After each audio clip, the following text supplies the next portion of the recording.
और घनेंद्र भारद्वाज जी हमारे साथ आम आदमी पार्टी की तरफ से। घनेंद्र जी, कितने आश्वस्त हैं, क्योंकि कैबिनेट की मंजूरी तो मिल चुकी है इसे? निश्चित तौर पर इस काला अध्यादेश के खिलाफ देश के तमाम विपक्षी दलों ने अरविंद केजरीवाल और आम आदमी पार्टी को समर्थन देने की बात करी है। कांग्रेस भी हमारे साथ है और तमाम विपक्षी दल हमारे साथ हैं। और मेरा यह मानना है कि ये लड़ाई कोई अरविंद केजरीवाल या आम आदमी पार्टी की लड़ाई नहीं है, ये लोकतंत्र बचाने की लड़ाई है, ये संविधान बचाने की लड़ाई है। और ये बिल जो है इस बात को तय करेगा कि देश कानून से चलेगा, संविधान से चलेगा या गुंडागर्दी और तानाशाही से चलेगा। तो मेरा यह मानना है कि जो पार्टी अभी तक समर्थन में नहीं भी है बिल के, जब वोटिंग का टाइम आएगा तब वो पार्टी इस बिल के खिलाफ अपना वोट देंगी और ये बिल राज्यसभा में गिरेगा। हमारा पूरा विश्वास है, क्योंकि जितने भी पॉलिटिकल पार्टीज हैं, चाहे वो एनडीए के अलायंसेज हो, चाहे वो एनडीए के साथ ना हो, चाहे वो इंडिया के साथ ना हो, लेकिन वो तमाम दल इस बात को मानते हैं कि दिल्ली के शक्तियां छीनने के लिए जो अध्यादेश लेके आए वो एक तरीके से अरविंद केजरीवाल की सरकार पे हमला नहीं था, वो लोकतंत्र पे हमला था, संविधान पे हमला था, वो देश पे हमला था। तो देश बचाने के लिए, लोकतंत्र बचाने के लिए, संविधान बचाने के लिए, कानून का राज बचाने के लिए तमाम लोग, तमाम दल भारतीय जनता पार्टी को छोड़ के इस बिल के खिलाफ जो है वोट करेंगे और ये बिल राज्यसभा में गिरेगा। और ये हम पहले से कहते आ रहे हैं कि ये बिल जो है एक तरीके से सेमीफाइनल की तरह होगा। 2024 में जो मोदी जी की हार होने जा रही है, जो फाइनल 2024 का होगा जिसमें मोदी जी की हार होगी, उससे पहले ये सेमीफाइनल होगा, ये बिल राज्यसभा में गिरेगा। और राज्यसभा में पूरा विश्वास है कि तमाम पॉलिटिकल पार्टीज आपकी बात तो मैंने सुनी, को बचाने के लिए हमारे साथ है। भारद्वाज जी, मैंने आपकी बात तो सुनी, लेकिन नंबर्स तो कुछ और कह रहे हैं। मैं आपसे बात करती हूँ इस पर और ज्यादा। विनीत गोयनका है हमारे साथ बीजेपी की तरफ से। विनीत जी, कैबिनेट में बेशक से आप नंबर्स में हैं और ठीक है, लोकसभा में आपने पास करा लिया। सौरभ भारद्वाज जी कहते हैं कि राज्यसभा में तो नामुमकिन है इसका पास होना। आपको राम राम, सभी पैनलिस्टों को और सभी दर्शकों को भी राम राम। हाउस में जो वोटिंग होगी वो तो सभी के सामने आएगी, वो कोई हमारे घर पे आपके घर पे तो नहीं होगी। लेकिन जहां तक अध्यादेश का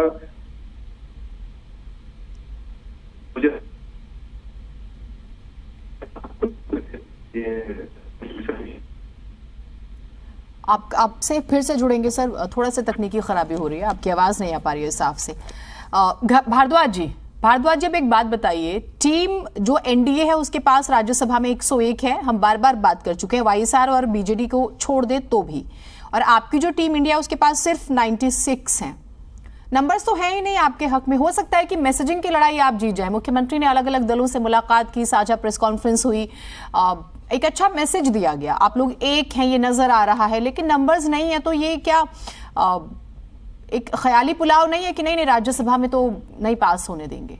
देखिए, मैंने जीनत जी आपको क्या बोला है कि तमाम वो दल जो इंडिया के साथ हैं, तमाम वो दल जो लोकतंत्र के साथ है, तमाम वो दल जो संविधान के साथ है, तमाम वो जो दल जो चाहते हैं कि देश कानून से चले, संविधान से चले, गुंडागर्दी और तानाशाही से ना चले, वो तमाम पॉलिटिकल पार्टी जो एनडीए में है, वो तमाम पॉलिटिकल पार्टी जो इंडिया में नहीं है, जो एनडीए में भी नहीं है, उन तमाम पॉलिटिकल पार्टी दलगत राजनीति से उठ के देश हित के लिए इस अध्यादेश के खिलाफ वोट करेगी। यह अध्यादेश राज्यसभा में गिरेगा, हमें पूरा विश्वास है, क्योंकि हमारे जो फ्लोर्स मैनेजर हैं, जो हमारे पार्लियामेंट के जो लीडर्स हैं, उन्होंने तमाम लोगों से बात करी, तमाम लोगों ने अपनी पॉलिटिकल कमिटमेंट को एक तरफ रख के इस बात का भरोसा हमारी पार्टी को, हमारे नेताओं को दिलवाया है कि जब राज्यसभा में ये बिल वोटिंग के लिए आएगा, इस वोटिंग के खिलाफ वो तमाम लोग वोट करेंगे जो एनडीए में भी हैं और जो एनडीए में नहीं है, जो इंडिया में भी नहीं है, वो तमाम पॉलिटिकल पार्टी इस बिल के खिलाफ वोट करेंगे। पॉलिटिकल कमिटमेंट उनकी कुछ हो सकती है, लेकिन क्योंकि ये बिल जो है ये देश के खिलाफ है, संविधान के खिलाफ है, लोकतंत्र के खिलाफ है, कानून के खिलाफ है, इसलिए तमाम पॉलिटिकल पार्टी आप तो इस बिल को लोकतंत्र और संविधान के खिलाफ कह रहे हैं। टीम इंडिया पर ही किस तरह की टिप्पणी हुई है वो भी आपको याद ही होगा, आपने सुना होगा, चाहे वो प्रधानमंत्री ने जो अब कहा हो। डॉक्टर अनित सिंह भी हैं हमारे साथ कांग्रेस पार्टी की तरफ से। अनित जी, आपको मेरी आवाज मिल पा रही है? जी जी आ रही है। जी अनित जी, अब आप मुझे बताइए कि ये लड़ाई, देखिए जब हम सिर्फ अध्यादेश की बात करें, एक चीज तो कल आप लोगों के हक में थोड़ी सी जाती हुई नजर आई कि जो नो कॉन्फिडेंस मोशन है उसे स्वीकार किया जाता है और किसी भी दिन किसी भी समय कोई इंफॉर्मेशन आ सकती है, उसका एक प्रॉपर एक समय होता है, आप जानते हैं, वो एक समय लिया गया है। लेकिन अध्यादेश पर नंबर्स नहीं है, मैं वही समझने की कोशिश कर रही हूं, क्या मैसेजिंग की लड़ाई आप लोग लड़ना चाह रहे हैं कि देखिए हम इस स्पेसिफिक विषय पे तो साथ है, गलत हो रहा है और ये एक परंपरा बन जाएगी, ना सिर्फ दिल्ली, बाकी स्टेट्स का भी बार बार जिक्र होता है, अलग अलग तरीके से डिस्टर्ब किया जाता है, क्योंकि फ्लोर मैनेजमेंट आप क्या कर लेंगे, मतलब ऐसा क्या अलग सा हो जाएगा, या आप लोग तैयारी कर रहे हैं तो दूसरी तरफ तैयारी नहीं हो रही होगी, ऐसा भी तो नहीं है। जी जीनत जी, मैं आपके माध्यम से आपके दर्शकों को, अभी आपने दो नाम लिए हैं, एक तो नो कॉन्फिडेंस मोशन के लिए और जो दिल्ली अध्यादेश के बारे में। नो कॉन्फिडेंस मोशन और दिल्ली अध्यादेश, आप देखिए कि किस तरीके से प्रधानमंत्री और सरकार की चुप्पी रहती है स्ट्रेटेजिक मौकों पर। आपने कभी नहीं सुना होगा कि मणिपुर के बारे में प्रधानमंत्री या उनके गठबंधन के कोई भी, हमारे पिछले 5-6 दिनों से जब से संसद की कार्रवाई चल रही है, एक बार भी किसी नेता ने मणिपुर का नाम नहीं लिया है। बार बार उसको डिरेल करने के लिए कोशिश करते हैं, इसीलिए ये स्ट्रेटेजिक मूव है कि हमने नो कॉन्फिडेंस मोशन लेके आए हैं और उम्मीद करेंगे कि मणिपुर का सच हिंदुस्तान के सामने लाया जाए। जिस तरीके से वहां पे कम्युनिकेशन के सारे माध्यम बंद कर दिए गए थे और एक सिंपल एक वीडियो आके पूरे जो सरकार है, जो मोदी सरकार है, उसको उन्होंने बैकफुट पर ला दिया है। उसी बात को आगे लेके जाते हुए हम मणिपुर की सच्चाई से इस देश को अवगत कराना चाहते हैं, जिस पे पर्दा डालने का प्रयास किया जा रहा है। और प्रधानमंत्री ने जिस तरीके की स्ट्रेटेजिक साइलेंस अपना रखी है, देश के जो मजबूत प्रधानमंत्री होने का दम रखते हैं, 56 इंच का सीना रखते हैं, हम देश को बताना चाहते हैं कि जिस तरीके से जब देश का एक हिस्सा जल रहा है और प्रधानमंत्री 77 दिनों से लगातार चुप्पी बनाए हुए हैं। दूसरा मुद्दा दिल्ली के ऑर्डिनेंस का है। मैं आपके द्वारा आपके दर्शकों को संज्ञान में लाना चाहता हूं कि जिस तरीके से आनंद फानन में ये अध्यादेश लाया जाता है, वो हमारे संघीय व्यवस्था के ऊपर एक प्रहार है। कोई जरूरत नहीं है, ये मैटर ऑलरेडी अभी सुप्रीम कोर्ट के अधीन है और वहां पे ये मैटर अभी विचाराधीन है। कोई जल्दबाजी की बात नहीं थी, लेकिन जिस तरीके से ये अध्यादेश लाया जाता है, ये सुप्रीम कोर्ट के साख पर हमला है और देश के संघीय ढांचे पर हमला है। और ऐसा ये एक अकेला इकलौता मामला नहीं है। आपने बार बार देखा होगा कि अभी तमिलनाडु में सरकार ने किस तरीके से किया है। वहां के मुख्यमंत्री को बिना संज्ञान में रखे वहां के राज्यपाल ने केंद्र की संस्तुति पर वहां के एक मंत्री को बर्खास्त कर दिया। ये घटनाएं दर्शाती हैं कि केंद्र की सरकार तानाशाही रवैये से काम कर रही है। अभी आपने देखा होगा, आज के मैटर को अगर हम देखें तो जिस तरीके से प्रधानमंत्री जी की एक पीएम किसान सम्मान रैली है राजस्थान के अंदर, उसमें किस तरीके से लास्ट मोमेंट में वहां के जो मिनट्स को चेंज किए जाते हैं और 3 मिनट का जो सीएम, वहां के सीएम का संदेश था, उसको रोक दिया जाता है। ये दर्शाता है कि प्रधानमंत्री जी की जो नीतियां हैं वो संघीय ढांचे के ऊपर प्रहार है। मैं तो आपसे कर्नाटका और सिंगापुर के बारे में भी पूछूंगी। यूं ही चर्चा सुनी कि कर्नाटक को लेके भी कुछ मीटिंग्स हो रही हैं, सिंगापुर का जिक्र हुआ, हालांकि इसमें कितनी सच्चाई है वो आप ही बता देंगे। एक बार मैं विनीत जी को शामिल कर लेती हूँ। सर, विनीत जी का थोड़ा नेटवर्क प्रॉब्लम हुआ था। विनीत गोयनका जी, आप ठीक है, लग रहा है फिर से संपर्क उनसे टूट गया है, लेकिन ठीक है, मैं आपसे कर्नाटक और सिंगापुर का जिक्र करी थी। अनिल जी, कोई इंफॉर्मेशन है क्या ऐसी, जरा बता दीजिए।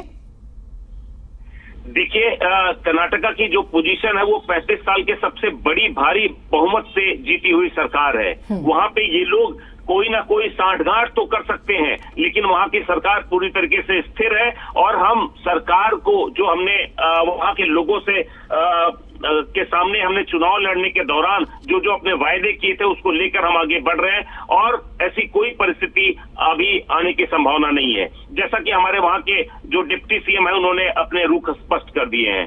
लेकिन जीनत जी, मैं अभी आपके दूसरे मुद्दे पर आना चाहता था कि जो राज्यसभा की परिस्थिति है, उसमें हमारे पास 98 सांसदों का समर्थन है और एनडीए के पास 111।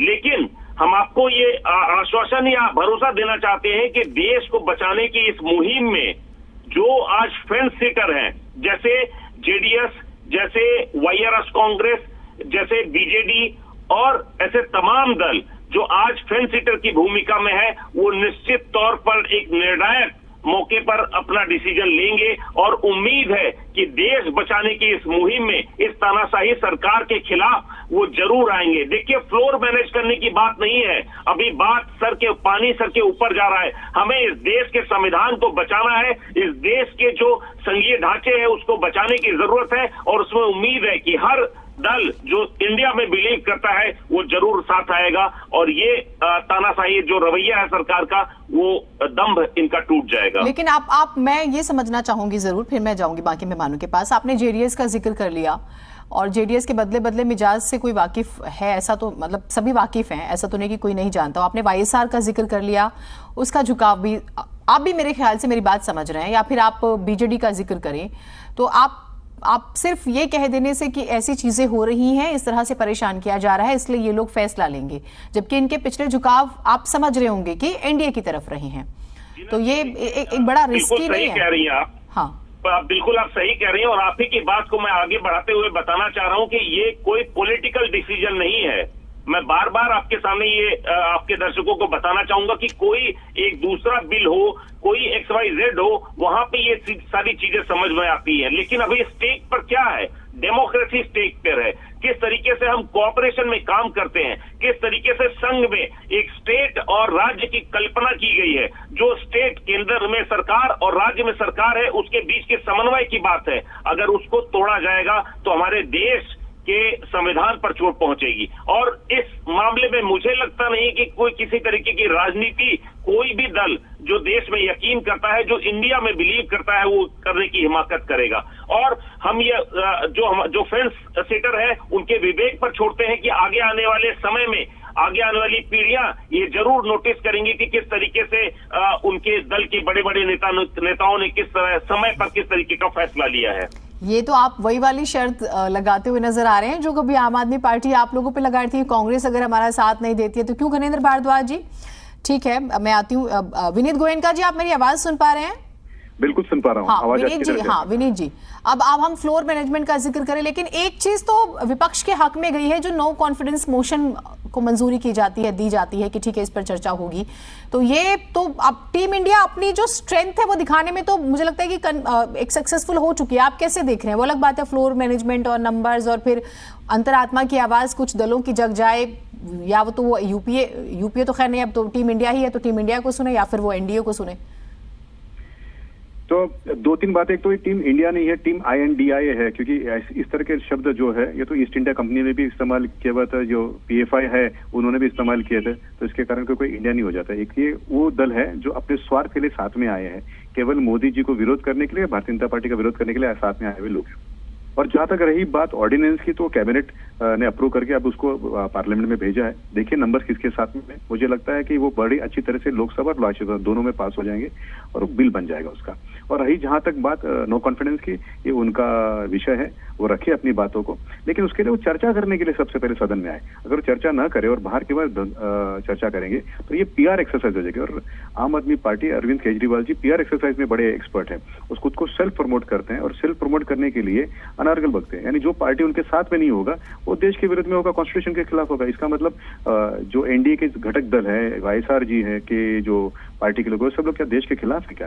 तो ये जो है वो अपने स्वार्थ में बात करते हैं। ये उन लोगों के पास समर्थन लेने के लिए गए जिनके ऊपर उन्होंने आरोप लगाया था। शीला दीक्षित जी, चिदम्बरम जी, लालू जी, शरद पवार जी, इनके खिलाफ उन्होंने बड़े मोर्चे खोले थे, उन्होंने पोस्टर लगाए थे, बैनर लगाए थे, उनके पास कोई एविडेंसेस भी थे, और आज उन्हीं के साथ में बैठकर वो कहते हैं कि हम इनका विरोध करेंगे। तो मुझे लगता है कि उन्होंने अपने आप को अभी तो फिर तो हर अलायंस पे मंथन की जरूरत हो जाएगी। आपकी टीम जो एनडीए है उसमें भी तो ऐसे बहुत से लोग हैं ना, मतलब मैं तो राजभर को भूल ही नहीं सकती जिस तरह की बयानबाजियां वो प्रधानमंत्री के लिए क्या करते थे। आज अब साथ में है, लेकिन हाँ ये आपने जो शुरू में कहा कि टीम इंडिया जैसा कुछ नहीं, तो आपको इंडिया से आपत्ति है वो नजर आ रहा है। चलिए समय थोड़ा सा कम है, बहुत शुक्रिया आप सभी का, आप लोग जुड़े। ये तो ऐसा विषय जिस पर चर्चा होती ही रहेगी। अब देखते हैं सोमवार का दिन है क्या होता है। अच्छा, नो कॉन्फिडेंस मोशन में भी क्या होता है, नंबर्स नहीं है, फिर भी अगर विपक्ष ने ये मांग की और स्वीकार हुई है तो कुछ तो मैसेज दिया जाएगा।